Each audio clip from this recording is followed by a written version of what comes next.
Hey guys, my name is Devansh and welcome to commerce junction, एक ऐसा platform जहाँ पे हम लोग क्लास 11 पर बेस्ड इकोनॉमिक्स, कॉमर्स और अकाउंट्स के कंटेंट्स प्रोवाइड कराते हैं। ये कंटेंट्स बहुत बेनिफिशियल होते हैं for both CBSE as well as ICSE board students. ये हम लोग की पहली वीडियो है जिसमें हम लोग क्लास 11th अकाउंटेंसी का फर्स्ट चैप्टर डिस्कस करने वाले हैं, जो कि है meaning and objectives of accounting.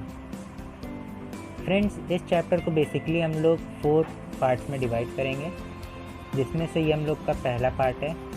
इस सेशन में हम लोग अकाउंटिंग की मीनिंग, अकाउंटिंग साइकिल, अकाउंटिंग के फीचर्स और उनके ऑब्जेक्टिव्स को डिस्कस करने वाले हैं। So without wasting any more time, let's start our video.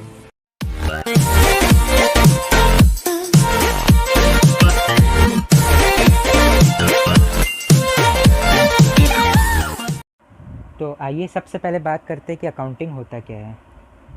Basically accounting is the art of recording, classifying and summarising in a significant manner and in terms of money, transactions and events which are in part at least of a financial character and interpreting the results thereof। अब दोस्तों, basically हम लोग का accounting एक process होता है जिसमें हम लोग अपने बिजनेस ट्रांजैक्शंस को रिकॉर्ड करते हैं, फिर उन रिकॉर्डेड ट्रांजैक्शंस को क्लासीफाई करते हैं, उस क्लासीफाइड ट्रांजैक्शंस को समराइज़ करते हैं और फाइनली उन समराइज ट्रांजैक्शंस को अपने कस्टमर्स के आगे इंटरप्रेट करते हैं। अब ये 4 टर्म्स जो हैं, recording, classifying, summarising and interpreting, बहुत ही इंपॉर्टेंट हैं और इसके बारे में आगे हम लोग और डिटेल में डिस्कस करेंगे इन फीचर्स ऑफ अकाउंटिंग। अब दोस्तों, ये याद रखिएगा कि जो भी आप अकाउंट्स की बुक्स में रिकॉर्डिंग कर रहे हैं, वो हमेशा आप in terms of money he record करें और किसी पैरामीटर पे ना करें। और दूसरी बात, आप ये ध्यान रखें कि जो भी आप रिकॉर्डिंग कर रहे हैं वो फाइनेंशियल कैरेक्टर की है कि नहीं, और अगर नहीं तो आप उससे अपने बुक्स ऑफ अकाउंट्स में रिकॉर्ड नहीं कर सकते। तो आगे बढ़ते हैं टूवर्ड्स फीचर्स ऑफ अकाउंटिंग, जिसमें हम लोग इस डेफिनेशन को और भी डिटेल में समझ सकते हैं। सबसे पहले फीचर आता है accounting is the art as well as a science. अब दोस्तों, अकाउंट्स को हम लोग एज अ आर्ट और एज अ साइंस दोनों ही तरीक़ों से ट्रीट करते हैं। जैसा कि अभी हम लोग ने डेफिनेशन में पढ़ा कि अकाउंट्स एक प्रोसेस होता है जिसमें हम लोग एक अपने बिजनेस ट्रांजैक्शंस को रिकॉर्ड करते हैं इन अ सिग्निफिकेंट मैनर। तो और वही प्रॉपर ऑर्डर में रिकॉर्ड, क्लासीफाई और समराइज़ करने के कारण ही इसे आर्ट का टैग दिया गया है। और वहीं दूसरी तरफ इसे हम लोग एज अ साइंस भी ट्रीट करते हैं। वो इसीलिए क्योंकि साइंस दोस्तों बेसिकली होता है एक स्पेसिफाइड बॉडी ऑफ नॉलेज जो कि कुछ बेसिक प्रिंसिपल्स को फॉलो करता है। उसी तरह अकाउंटिंग भी एक स्पेसिफाइड बॉडी ऑफ नॉलेज होती है जिसके थ्रू हम लोग अपने ट्रांजैक्शंस को रिकॉर्ड कर सकते हैं और जो कि कुछ बेसिक प्रिंसिपल्स को फॉलो करती हैं, जिन्हें हम लोग जनरली एक्सेप्टेड अकाउंटिंग प्रिंसिपल्स भी कहते हैं, जिसके बारे में आगे हम लोग डिटेल में पढ़ेंगे इन अ सेपरेट चैप्टर। आगे नेक्स्ट फीचर की बात करते हैं, recording of financial transactions only. जैसा कि अभी हम लोग ने डिस्कस किया कि हम लोग वही ट्रांजैक्शंस को रिकॉर्ड कर सकते हैं जो फाइनेंशियल कैरेक्टर के हैं। फाइनेंशियल कैरेक्टर के होने का मतलब होता है कि जिन्हें हम लोग in terms of money measure कर सकें।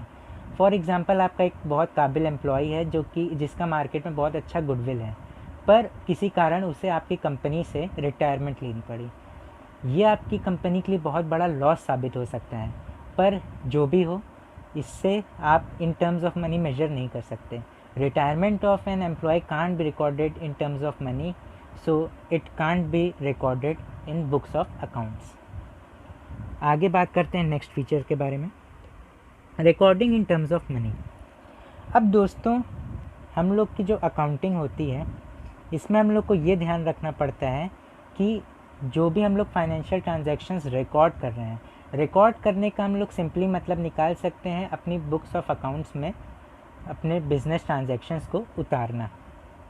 अब हम लोग जो रिकॉर्ड कर रहे हैं, हमें ये ध्यान रखना पड़ता है कि वो हम इन terms of money he record करें।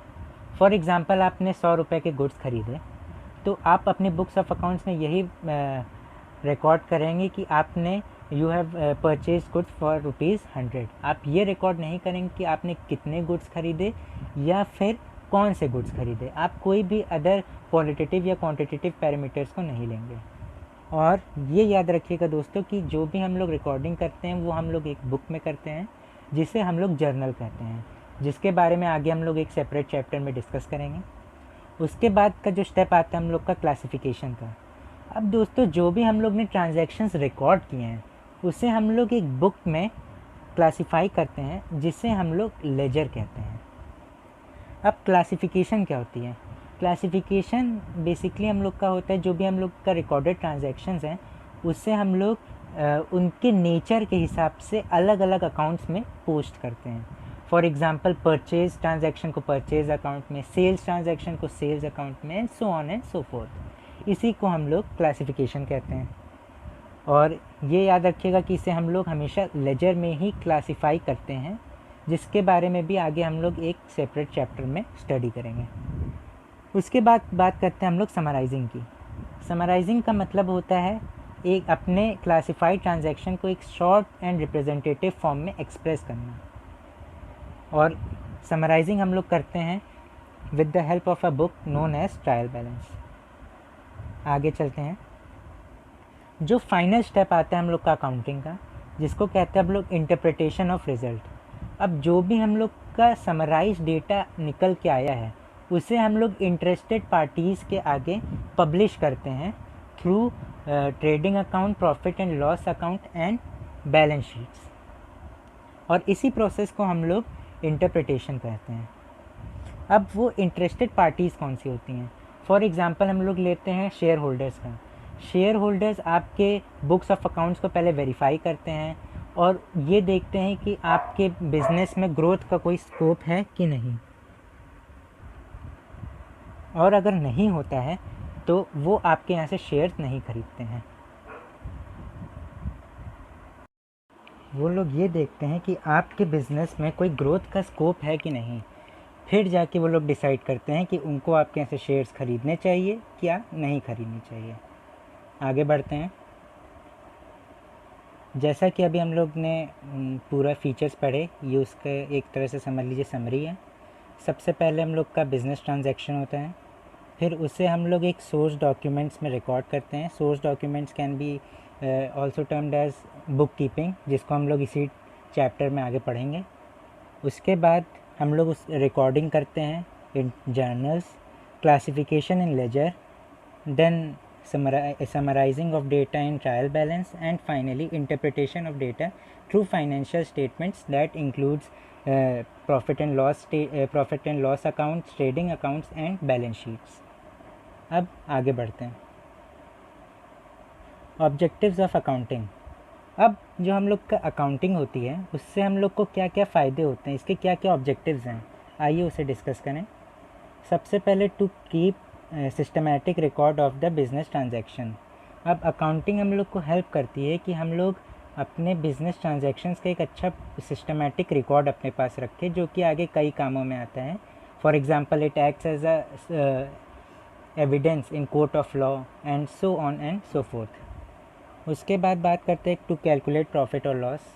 ये एक अकाउंटिंग बुक आपको हेल्प करती है कि ये पता लगाने में कि आपका बिज़नेस ने साल में कितना प्रॉफिट कमाया या कितना लॉस बेयर किया। साथ ही साथ वो आपको ये भी पता करने में हेल्प करती है to know the exact reason of leading to net profit and net loss. वो आपको ये भी पता करने में हेल्प करती है कि आपने जो प्रॉफिट कमाया उसका क्या रीज़न है और जो लॉस कमाया उसका क्या रीज़न है। उसके साथ साथ ये आपको आपका फाइनेंशियल पोजीशन भी बताती है। अकाउंटिंग आपको फाइनेंशियल पोजीशन बताती है। फाइनेंशियल पोजीशन का मतलब होता है आपको ये बताते हैं कि आपके बिज़नेस में कितने एसेट्स हैं, कितनी लाइबिलिटीज़ है, कितने एसेट्स घटे, कितनी लाइबिलिटीज़ बढ़ी, and so on and so fourth. और फाइनली ये आपको बताता है कि जो है आपने पिछले साल से अब की साल कितना प्रोग्रेस किया अपने बिज़नेस में, अपने बिज़नेस में कितनी मशीनरी ऐड की, कितने एसेट्स बढ़ाए, आपका प्रॉफिट कितना बढ़ा। ये सब बातें भी आपको अकाउंटिंग ही बताती है। तो ये थे कुछ ऑब्जेक्टिव्स अकाउंटिंग के। आगे के पोर्शन को हम लोग अगले पार्ट्स में कवर करेंगे। तब तक के लिए bye bye, take care and have a nice time. Thank you.